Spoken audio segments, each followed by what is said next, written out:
আমি নিয়ে চলে এসেছি ভর্তার একটা দারুণ রেসিপি, কুমড়ো। সবার প্রিয়, সবার খুব প্রিয় সবজি। এই দিয়ে বানাবো আমি ভর্তা। চলুন, আমি এখানে নিয়ে নিয়েছি এক ফালি কুমড়ো। এখানে 250 গ্রাম কুমড়ো আছে।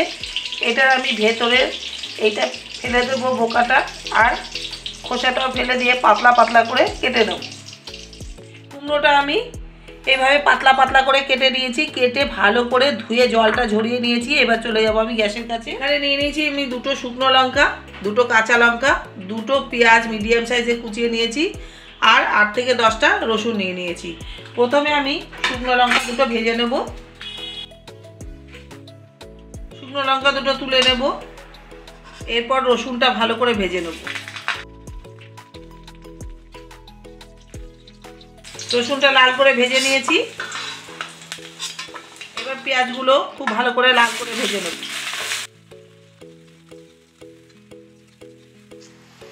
পেঁয়াজটা আমি একদম লাল করে ভেজে নিয়েছি। পেঁয়াজটা এবার আমি তুলে নেব। আমি কুমড়োগুলো দিয়ে দেবো। এতে কিন্তু আমি এক ফোঁটাও জল দেব না, জল দিলে পাঞ্চে ভাব হবে।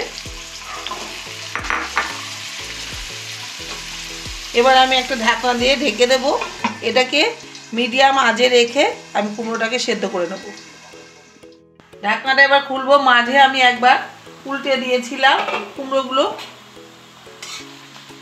একটা দেখাই খুন্তি দিয়ে, এই একদম গলে গেছে।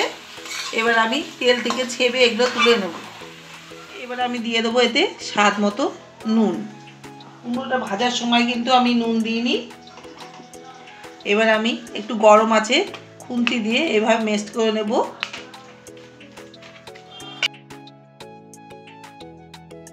এবার আমি হাত লাগাবো, কেন এই যে রসুনগুলো এভাবে করে মেস্ট করে দিতে হবে, নাহলে টেস্টটা ভালো হবে না।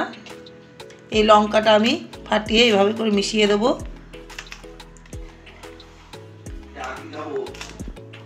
কাঁচা লঙ্কাটা রোলে দেবো। ঝালটা যার যার পছন্দ মতো, যারা একটু বেশি ঝাল খায় তারা একটু বেশি লঙ্কা দিলেই পারবেন, আর যারা কম ঝাল খায় তারা একটা লঙ্কা দেবে।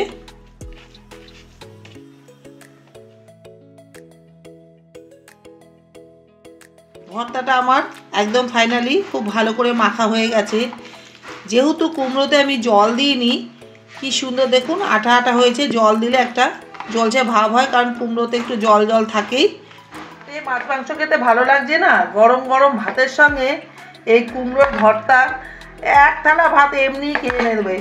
মাছ মাংস ডিম কিছুই আর লাগবে না। কুমড়োটা যারা ভালোবাসে না তাদের এইভাবে করে ভর্তা রান্না করে দিলে তারাও চেটে পুটে ভাত খেয়ে নেবে। আর যারা কুমড়ো প্রেমিক তাদের তো কোনো কথাই নেই। যেমন আমার মেয়ে ভীষণ কুমড়ো ভালোবাসে, কুমড়োর ভর্তাটাও তার কাছে খুব প্রিয়। আমার মতো করে এইভাবে ভর্তা বানিয়ে খেয়ে দেখবেন, কথা দিচ্ছি 100% ভালো লাগবে। ভিডিওটা ভালো লাগলে অবশ্যই লাইক কমেন্ট শেয়ার করবেন। ভিডিওটা আমি এখানেই শেষ করছি। আগামীতে সুন্দর আর একটা ভর্তা রেসিপি নিয়ে চলে আসবো। ততক্ষণের জন্য সবাই ভালো থাকবেন, সুস্থ থাকবেন। নমস্কার।